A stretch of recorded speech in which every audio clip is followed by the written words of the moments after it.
역사상 이란과 이스라엘 교전 중 가장 큰 규모의 교전이고, 미국은 이준의 군사력 여부를 결정하겠다 발표해서 여러 가지 추측이 많이 나오고 있는데, B2 스텔스 폭격기에다가 벙커버스터, 그러니까 이란의 지하 핵시설을 파괴하기 위한, 지원해주기 위한 기간이다. 다양한 추측이 있지만 다 확인은 되지 않고 있고요. 상대적으로 국력의 손실로 이스라엘도 만만치 않게 피해를 입고 있다. 아무래도 이란 쪽에 좀 불리한 건 사실이나 이게 변수가 많습니다. 이스라엘이 아직도 불안한 게 많습니다. 지금까지 만들어온 핵물질을 어디에 숨겼는지 파악하기가 좀 어려운 부분이 있고, 국가의 위험이 있으면 상관없이 때리겠다, 국제법도 안 지키겠다.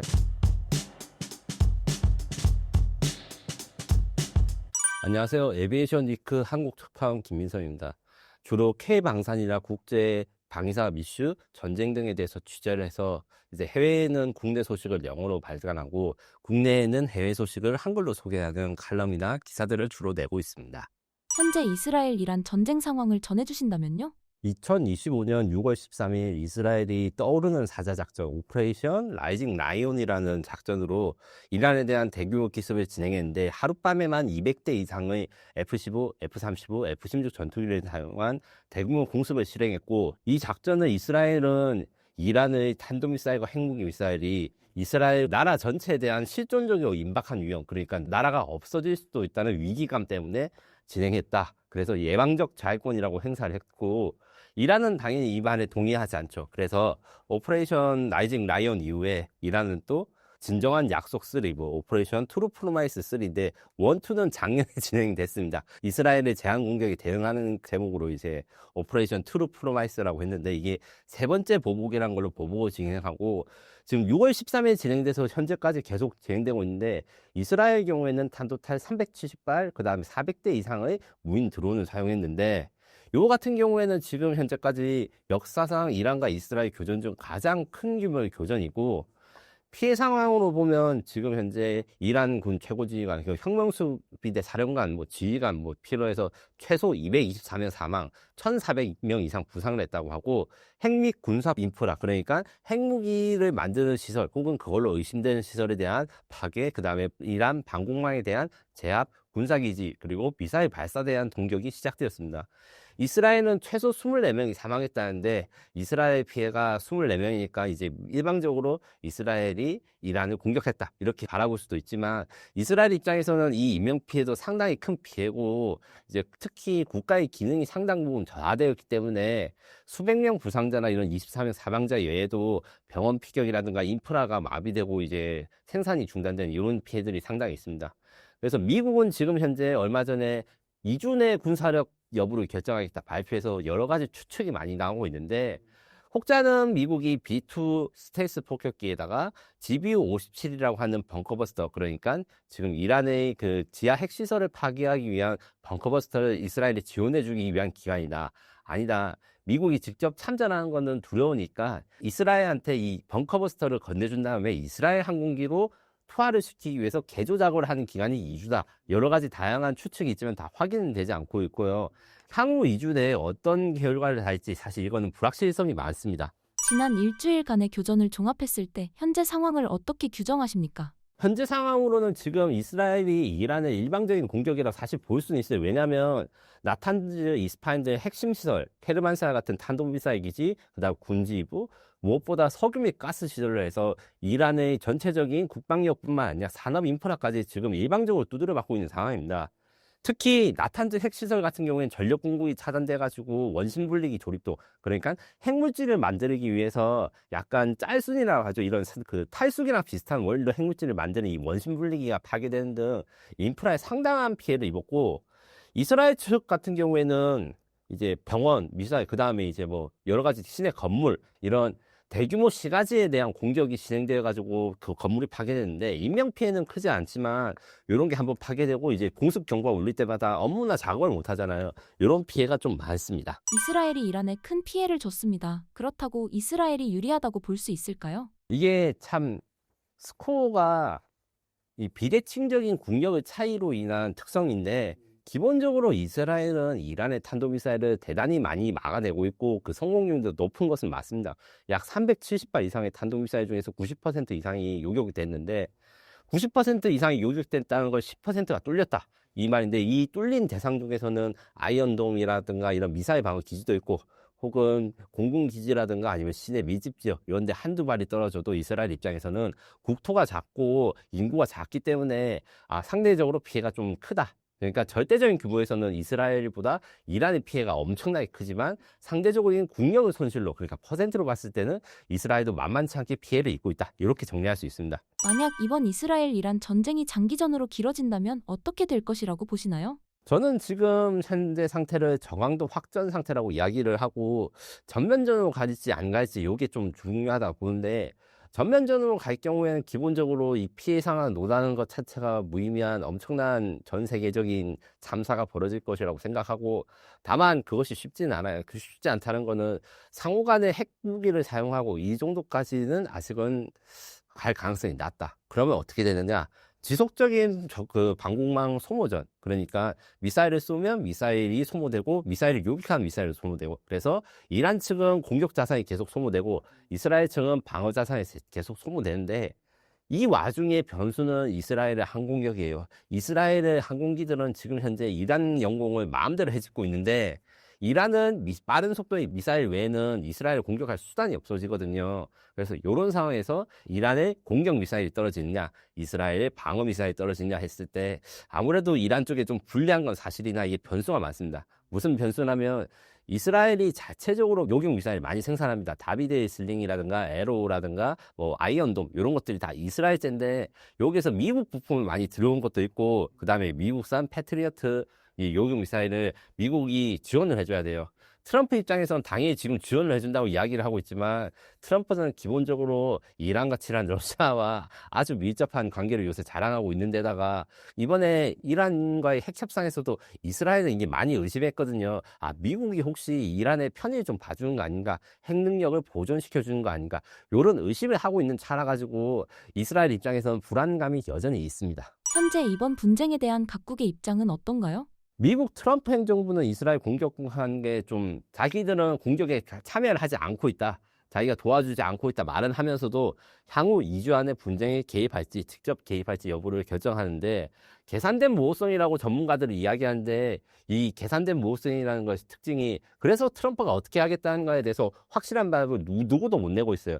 크게 완전 전면전으로 갔을 경우에 지금 30만 이상의 미군 병력들 중에서 10만 이상을 이란에 투입해서 직접 전쟁에 나설 것인가, 혹은 이스라엘의 방어용 미사일, 그러니까 패트리어트 같은 미사일을 좀 더 요격할 수 있는 방어 미사일을 공급해 줄 것인가, 혹은 아예 이스라엘의 폭격을 계속할 수 있게 유도폭탄이라든가 유도미사일들을 지원해 줄 것인가, 아니면 여기서 핵폭격을 나설 것인가, 요것까지 범위가 굉장히 넓습니다. 이것을 다 말하는 이유가 사실은 이 중에서 어떤 것이 더 가능성이 높다 이렇게 말하기 힘든 것이고, 이것이 트럼프가 노리는 바이기 때문입니다.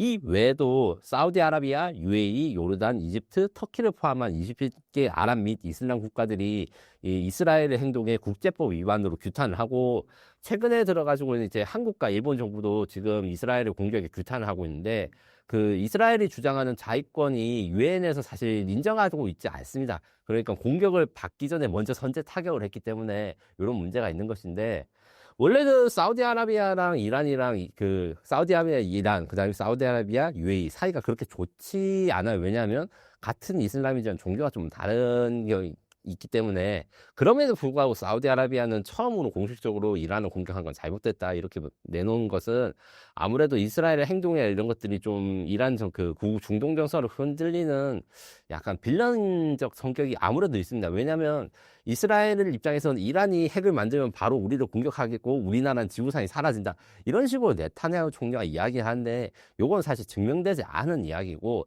이스라엘이 안보 불안을 가지는 것 정도는 어느 정도 다들 용인을 하기 때문에 이번 G7 회담에서 이스라엘을 그렇게 타격을 하는 비난을 하지 않았지만, 중동 국가 측에서는 그래도 이거를 용인하면 나중에 사례가 남기 때문에 이거를 공개적으로 잘했다고 할 수는 없죠. 반면에 이런 의견도 있습니다. 사우디아라비아, UAE 같은 경우에는 이란이 핵무기를 만들면 이란은 이스라엘보다 자신들을 먼저 공격할 것이다, 이렇게 두려움을 가지고 있는 것들이 어느 정도 있기 때문에, 속으로는 이런 이란, UAE, 그 다음 이라크까지 이란이 지금 이렇게 이스라엘한테 폭격을 맞는 것을 좋아한다고 말씀하시는 분들이 있으나, 이게 공식적인 발언이나 아니면 태도 이런 거에 있어서는 솔직히 알 수가 없는 상황인 건 맞습니다. 이스라엘의 선제 타격은 이란의 핵 및 미사일 능력에 실질적으로 어느 정도의 타격을 주었다고 평가하십니까? 또한 군사적 성공 외에 이란 지도부와 영내 다른 적대 세력에게 보낸 정치적 메시지는 무엇이라고 해석해야 할까요? 먼저 이스라엘이 말한 거는 이란이 핵무기를 만들 것이기 때문에 핵무기를 못 만들게 하겠다. 이래서 나탄즈, 아스판, 뭐 기타 등등 핵시설에 대한 폭격을 가해가지고 핵무기 개발 능력을 전문가에 따라서 수개월에서 1년 이상 지연시켰다 이렇게 평가를 하는데 요게 대해서 사실 논란이 좀 있을 수 있고 그 다음에 이스라엘이 아직도 불안한 게 많습니다. 기본적으로 핵물질 생산을 지금 파기했다고 해도 지금까지 만들어 온 핵물질은 사실 숨겨놓은 게 어디에 숨겨있는지 파악하기가 좀 어려운 부분이 있고 거기에 대해서 미국과 이스라엘이 요게 대해서 좀 시각이 다르거든요. 이란이 얼마만큼의 핵물질가 이걸 보유했다. 사실 올해 초까지만 해도 미국은 아직까지 핵무기를 이란이 보유하지 않았다. 이렇게 반론한 적도 있고 이스라엘이 이게 반발한 적이 있어가지고 여기에 대해서 만들어진 핵물질을 공격하는 거는 얼마나 파괴됐고 얼마나 남아있는지는 사실 이스라엘만 알 수 있다. 다만 이건 있습니다.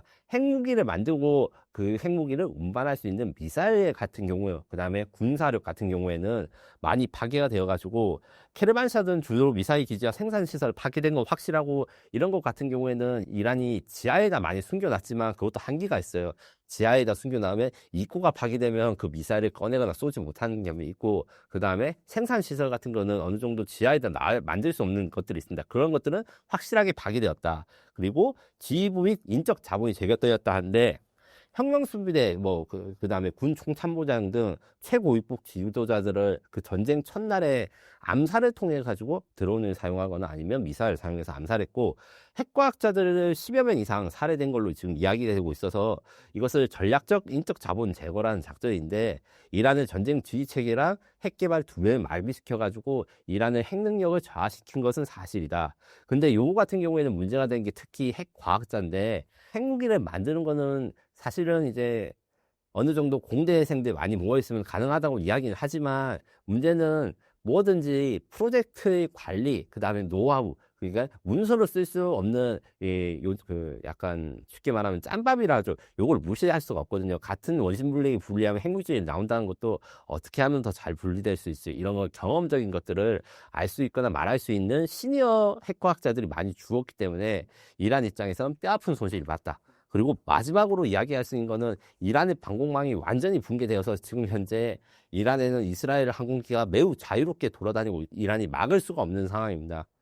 여러 가지 문제가 있는데 이란이 아무래도 공격에 좀 중점을 두고 방어에는 중점을 두지 않다 보니까 생긴 것도 있고 그 다음에 이스라엘 정보기관인 모사드가 전쟁 첫날에 여러 가지 첩보작전 드론을 몇 년 동안 미술에서 모아둔 거를 이번에 썼다던가 이런 것들의 작전들이 성공적이어서 지금 현재 이란이 공격은 할 수 있으나 이 방어를 못하는 상황 이게 제일 큰 문제라고 할 수 있고 정치적 메시지로 봤을 때는 이게 이 레드라인을 이스라엘이 새로 만들었죠. 정확하게 말하면 이스라엘은 예전에도 예방적 핵전쟁 이런 거라 해서 이라크가 원자로를 만들어 가지고 이제 핵물질을 생산하고 하니까 오시리프 원전을 이제 무단으로 침범해서 파괴한 적이 있고 시리아한테도 비슷한 이야기를 했다가 이제 잘 안 됐고 이번에는 그 핵 협상 그러니까 핵무기에 대한 협상이 공식적으로 외교적으로 일어나고 있는데 미국과 이란이 협상하고 있는데 그 협상과 상관없이 자신이 공격을 할 수 있다 이런 선례를 남긴 거는 이 앞으로가 좀 중동 정세가 쉽지 않을 것을 보여줍니다. 그리고 실존적 위협에 대해서는 이란 정권의 심장부를 직접 타격하는 전면들도 불사할 것이다 이렇게 네타냐후 총리가 말했는데 이 말인 즉슨 자신들이 생각하기에 국가의 위험이 있으면 상관없이 때리겠다. 공격도 안 하고 국제법도 안 지키겠다. 이것은 사실 국민항과나 마찬가지입니다. 또한 이스라엘이 작년에 지금 팔레스타인, 헤즈볼라, 후티 등 전쟁을 엄청나게 했는데 이것 때문에 사실 올해 또다시 전쟁이나 폭격을 안 할 거라 예측이 많았는데 이것을 보기 좋게 깨버렸어요. 이스라엘을 경계하거나 아니면 이스라엘과 적대적인 세력들 입장에서는 이스라엘이 계속된 전쟁을 하기 때문에 전쟁 수행 능력이 낮아지고 있다. 이런 인식이 많았는데 이것을 이번 폭격으로 해서 완전히 제거했다. 이렇게 정리할 수 있습니다. 양측이 의도한 전략적 목표는 현재 얼마나 달성되었나요? 일단 목표가 뭔지 파악하기 위해서 전쟁 전에 어떤 배경으로 진행인가 약간 정리를 한번 해보자면 앞서 말씀드린 대로 핵협상에 대해서 지금 나온 것들이 이란이 어느 정도 핵무기 제작 능력을 가지고 있나 여기에 대한 논쟁이 커서 이란은 무기급에 근처한 60% 정도의 그 농축 우란을 확보했다 이런 추측들이 많았는데 여기에 논란이 있어가지고 잘 모르고 있는 상태. 그 다음에 핵무기 제조에서 걸리는 브레이크아웃 타임이라고 있어요. 그거는 이제 어떤 나라가 핵무기를 제조하는 시간이 이제 며칠 나간다. 그래서 대한민국 같은 경우에는 지금 당장 핵무기를 시작하면 몇 년 걸린다. 뭐 이렇게 말한 것처럼 이런 브레이크아웃 타임이 0이라고 주장, 이미 이란은 핵무기를 만들 수 있다는 주장이랑 아직 한 뭐 180일에서 1년 이상 남았다 이런 주장이 충돌하는 상황이어서 이 공격을 때렸고, 이스라엘의 목표는 그 점에서 이 브레이크아웃 타임을 크게 늘린 것은 맞습니다. 이란의 핵 미사일 프로그램에 심각한 타격을 주고 그다음 지휘부를 제거할 수 있다는 걸 줬기 때문에 단기적으로는 아주 성공적이고, 그리고 협상의 레버리지를 확보했다. 이란 사실은 1기 트럼프 정부 때도 이란과의 핵 협상, 그다음에 이제 오바마 정부 때도 이제 이란과 핵 협상을 미국 했을 때 이스라엘이 자기 주장을 잘 안 들어줬거든요. 사실은 이스라엘은 핵 협상을 하지 말아야 된다 주장을 했는데 미국이 그걸 안 들었고, 이란과 이제 협상을 한 것 자체가 이스라엘이 굉장히 불만을 많이 가지고 있었는데, 이스라엘 입장에서는 미국이 뭐라 하든 우리는 한다 이런 정신을 보여줬기 때문에 물론 국제사회의 비난은 어느 정도 받을 수 있겠지만 자신들이 능력과 이런 것들을 계산해 둘 수밖에 없는 거죠. 미국이라든가 다른 국가들 다. 그리고 이란 측면에서는 이란이 결국 이제 그 먼저 두드려 맞고 그 두드려 맞은 게 피해가 크기 때문에 자존심을 세우는 게 많이 필요했습니다. 그것 때문에 뭐 호메이니가 미사일 1000발을 쏘라고 했는데 뭐 실제로는 370발에서 400발밖에 쏘지 않았다 이런 것들도 있고, 첫날보다 둘째 날 미사일이 점점 줄어들고 있어서 이란의 미사일 능력이 이제 바닥을 보이는 것이 아닌가 이런 주장을 하시는 분도 있습니다. 다만 그럼에도 불구하고 이스라엘의 방공망을 뚫고 미사일들 몇몇 미사일들 도시 중심부라든가 아니면 중요한 시설을 타격을 하고 이것들을 전 세계에서 영상으로 다 퍼졌단 말이에요. 이런 것들을 사실은 이런 전략적 목표는 어느 정도 달성했기 때문에 이스라엘 사회가 이걸로 당장 뭐 분열되거나 아니면 정권이 바뀌거나 이럴 수는 없지만 어느 정도 불안감이라든가 아니면 이스라엘 사람들이 걱정을 끌어내는 건 성공했고, 다만 전략적 목표, 그러니까 자신들의 핵무기를 완성하는 게 전략적인 목표인데 그 핵무기 완성이 늦춰진 거는 부정할 수 없거든요. 그래서 이스라엘을 억제하고 이스라엘의 공격을 막는 것을 좀 목표로 했어요. 이스라엘이 선제 타격을 하지 않도록. 그렇기 때문에 작년에 아마 이제 옛날 유튜브 영상에 이런 걸 다시 검색하시다 보면 나오는데, 작년에는 굉장히 제한적으로 서로가 반격을 하고 공격을 했거든요. 이게 사실 확전을 막기 위해서 이란은 무조건 전쟁이 일어나면 불리하다 이렇게 생각했는 게 이번에 전쟁이 나오면서 이제 깨졌다 이렇게 할 수 있고, 미국도 원래는 개입을 안 한 식으로 이야기했다가 뭐 2주 후에 다시 생각할게 이런 식으로 트럼프가 여지를 준 것 같은 경우에도 이스라엘이 이란으로서 전략적인 목적은 이스라엘이 이겼고 이란이 졌다 이렇게 말씀드릴 수 있습니다. 이란이 지원한 무장정파 대부분이 침묵을 지키는 이유는 무엇인가요? 단적으로 말하면 먼저 두드려 맞았기 때문이라고 말씀할 수 있는데, 이걸 조금 더 전문적으로 설명하면 다음과 같습니다. 이란이 현재 자국 본토 방어가 제일 중요하고 전쟁을 확전을 하지 않는 것이 유리하다고 생각하기 때문에 이란이 전략적인 통제를 하고 있다. 자신들의 프록시인 헤즈볼라라든가 뭐 하마스 이런 것들에 대해서 경계하고 있기 때문에 이란이 좀 참아라, 니들이 조용히 있는 게 우리한테 도움이 된다 이렇게 말한다고 하는 설도 있고, 이스라엘이 워낙 작년에 그 헤즈볼라라든가 뭐 레바논 뭐 하마스 시리아 온갖 거를 다 들쏘셨기 때문에 이 대리 세력들이 섣불리 진입할 경우 자신들도 보복당할 수 있다 이런 두려움을 사실 가지고 있으니까 쫄아서 아무 말도 못한다 이런 설이 있습니다. 기본적으로 이스라엘이 이란의 최고 지휘부를 한 번에 암살한 걸 보여줬는데, 이란이 그래도 그 인구 9천만이 넘는 국가인데 뭐 그것도 국가도 아닌 무장단체나 아니면 그 테러단체 입장에서는 얼마나 불안하겠습니다. 자신보다 훨씬 더 센 사람도 하루아침에 죽는데. 그리고 대리 세력이 역량 소진됐다는 설도 있습니다. 하마스와 헤즈볼라는 지속적으로 교전고 거의 잘 안 알려지고 작년에 많이 알려졌다 뿐이지 사실 코로나 이전부터 계속 교전 상황이 일어나고 가정해야 되거든요. 그래서 새로운 전설 여력이 부족하다 이렇게 이야기를 해서, 종합적으로 이란의 프록시라고 말할 수 있는 이런 반군이냐 무장단체들은 앞으로도 조용할 것인데, 만약에 아주 낮은 확률로 이 저항 세력, 뭐 후티 반군, 뭐 히즈볼라 이런 것들이 좀 한타, 그러니까 크게 한 방을 노리기 위해서 전력을 비축하고 기습 공격을 가할 수 있는 가능성, 요게 아예 없다고 할 수 없어서 이스라엘은 요 점을 좀 조심하고 있습니다. 향후 1에서 2주 내에 이 분쟁이 어떤 양상으로 전개될 것으로 전망하십니까? 단기적으로는 현재 상황이 지속될 것으로 보기 때문에 아마 격렬하게 공방, 그러니까 이란은 탄도미사일을 보내고 이스라엘은 항공기를 사용해서 폭격하고 이것이 계속될 것으로 보입니다.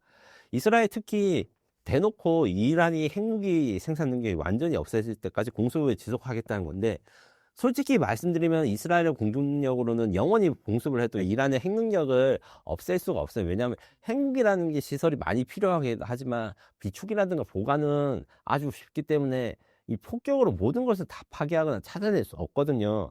그리고 이란 역시 최고 지도자 입장에서 여기서 약간 약한 모습을 보이는 것은 종교적으로나 아니면 정치적으로나 굉장히 좀 불리한 상황입니다.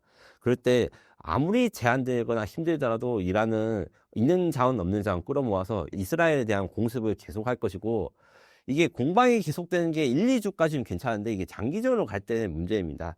최대 변수 미국의 결정이 그래서 중요한 건데요. 트럼프 대통령이 2주 안에 군사 개입을 어떻게 말할 것인지, 제가 4가지 정도 옵션을 말하는데 그 중에서 어떤 걸 선택할 것인지, 아예 군사적 개입을 안 할 것인지, 이런 게 문제가 있고, 다만 이제 미국이 개입하거나 미국이 이스라엘을 도와주면 지금 이스라엘이 제일 어려운 문제, 지하에 있는 이란의 핵시설을 파괴하는데 미국이 도움이 필요하기 때문에 요거 자체를 미국이 도와주면 아마 좀 전쟁이 이스라엘한테 굉장히 유리한 국면을 진행되고 이제 될 것이고, 논란이 되는 부분이 있습니다. 지금 이란의 최고 지도자를 이스라엘이 죽일 것인가 말 것인가 이런 데에서 논란이 있는데, 이스라엘 내부에서 이건 논쟁이 있어요. 그 이스라엘이 하메네이나 이런 지도자들을 좀 무능하기 때문에 살려두는 게 낫다 이런 주장도 있는데, 이건 사실 좀 어느 정도 심리전, 그러니까 이스라엘이 이란 국민들을 좀 모욕해가지고 자존심을 떨어뜨리고 이런 게 좀 들어간 거라서 그 말을 액면 그대로 믿긴 좀 힘듭니다. 다만 이제 미국이 아예 불개입을 할 시에는 이스라엘의 점점 피해는 커질 것이고, 이것을 이스라엘이 멸망이나 이런 건 하지 않을 거예요. 핵무기를 맞거나 하진 않는 이상. 하지만 전쟁 지속 능력은 크게 타격을 받을 것이다, 이렇게 말씀드릴 수 있습니다. 대한민국도 전쟁 위험이 크게 잠재되어 있는 나라입니다. 만약 대한민국에서 이번 전쟁과 비슷한 양상으로 발생한다면 어떻게 될까요? 이스라엘과 한국 차이, 그다음에 북한과 이란의 차이를 명확하게 인지를 해야 됩니다. 이스라엘과 이란의, 그리고 한국과 북한의 차이는 거리입니다. 이스라엘과 이란은 2,000km 이상 떨어졌기 때문에 상대방의 지상구에 투입할 수 없고, 그다음에 공격할 수 있는 자원도 그렇게 많지 않습니다. 이스라엘은 사실 폭격을 많이 해서 일방적으로 이기고 있긴 한데, 이스라엘은 또 반대로 이란을 공격할 수 있는 미사일이 별로 없어요.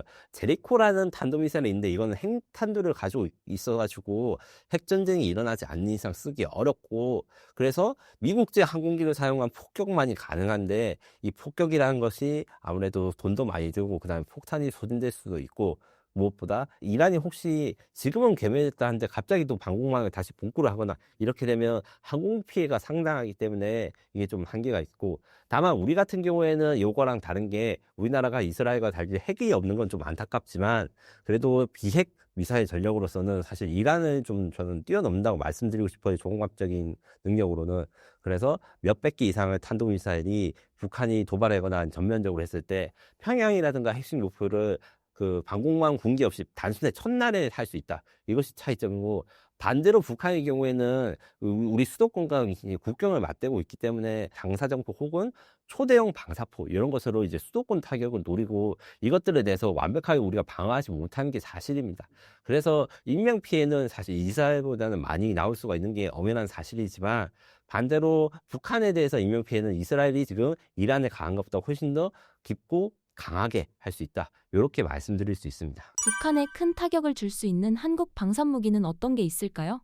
한국과 북한이 실제로 교전에 들어갔을 때 지금 대한민국은 사실 북한을 위해서 만들어진 무기들이 대부분이고, 이것들이 전쟁에서 아주 큰 위력을 발휘할 것입니다. 물론 제가 자주 말한 KF-21 같은 경우에도 그렇지만, 이제 철룡 공대지 미사일이라든가 아니면 F-15K에서의 그 타우러스 미사일, 이런 미사일 같은 경우에는 한반도 전 지역 북한의 끝에까지 있는 그 어떤 지하 표적도 공격할 수 있는 게 장점이고, 이제 화력 측면에서 폭격보다 우리가 좀 주목해야 될 거는 포병이랑 그다음에 미사일입니다. 현무 미사일이 지금 1은 태역이고 2, 3, 4, 5까지 있는데, 요 수량은 극비이고 저도 모릅니다. 알아도 말하면 안 되는 거고요. 하지만 확실한 것은 세 자리가 넘을 것인데, 이 세 자리가 넘는 앞자리가 무엇인가, 요게 전문가끼리 의견이 갈린다, 이 정도로 말씀을 드릴 수 있을 것 같습니다. 그리고 우리나라 미사일 전략사령부의 경우에는 북한과의 교전이 일어났을 때 최소 시간에 최대 타격을 주기 위한 이 KMPR이라고 하는 보복 전력으로서 잘 사용하고 있고, 그다음에 장고고 3 잠수함의 경우에는 우리나라 지휘부가 그 긴급 상황이라든가 아니면 여러 가지 문제로 통신이 끊기거나 아니면 전멸했을 경우에도 보복을 할 수 있는 능력, 이걸 갖추고 있다, 이렇게 말씀드릴 수 있고, 다만 우리가 핵이 없기 때문에 북한이 핵무기를 가지고 협박을 할 수 있다, 이런 것에 대해서 불안해하시는 분도 있는데, 대한민국은 이제 확장 억제로 지금 이루어지고, 이제 우리는 이스라엘과 달리 북한보다 먼저 선제 타격을 할 일이 없기 때문에 국제법적인 정당성을 우리가 잃을 가능성도 전혀 없거든요. 그래서 전 세계의 지원과 그다음에 우리 대한민국의 자체적인 이 K방산 기술, 그리고 또 주목할 만한 게 포병 전력의 차이. 원래 이제 북한은 포병 전력이 우리나라보다 항상 우세했다고 이야기를 하고, 이제 170mm 곡산 혹은 주체포라 달린 방사포, 뭐 240mm, 300mm, 600mm 대구형 방사포들을 만들고 있는데, 사실은 이 북한의 재래식 역량이 기술 자체는 생각보다 높지만 양산 수량이 그렇게 많을 수가 없어요. 핵무기랑 같이 만드는 그 자원 배분이 나눠져 있기 때문에. 그렇기 때문에 전체적인 화력, 포병 화력 면에서는 흔히 우리가 포방부 뭐 화력의 민족 이렇게 말씀드리는데, 요거에서 이제 북한의 포병 화력을 압도할 수 있는 능력은 갖추고 있다. 다만 우리가 약한 부분은 방패가 약하다. KAMD라고 해가지고 우리는 천궁이라 해서 지금 아랍에 수출된 대공미사일이라든가 아니면 미국제 패트리어트 그리고 주한미군 사드까지 있는데, 이런 3중 방어막에 더해서 이제 지금 4중 LAMD라는 저고도 방어 체계를 이제 만들고 있는 상황이라서 이스라엘보다는 단기가 한 단계 적고, 그리고 방어 미사일 숫자나 이런 것도 북한이 동원할 수 있는 미사일 숫자가 좀 굉장히 많기 때문에 아직은 사실 전쟁이 나면 대한민국이 화력을 압도할 수 있으나, 다만 우리의 생명과 재산을 지키는지는 이제 데는 좀 어려움이 있어서 인명 피해라든가 재산 피해가 우리도 많이 생긴다, 이렇게 정리를 할 수 있습니다.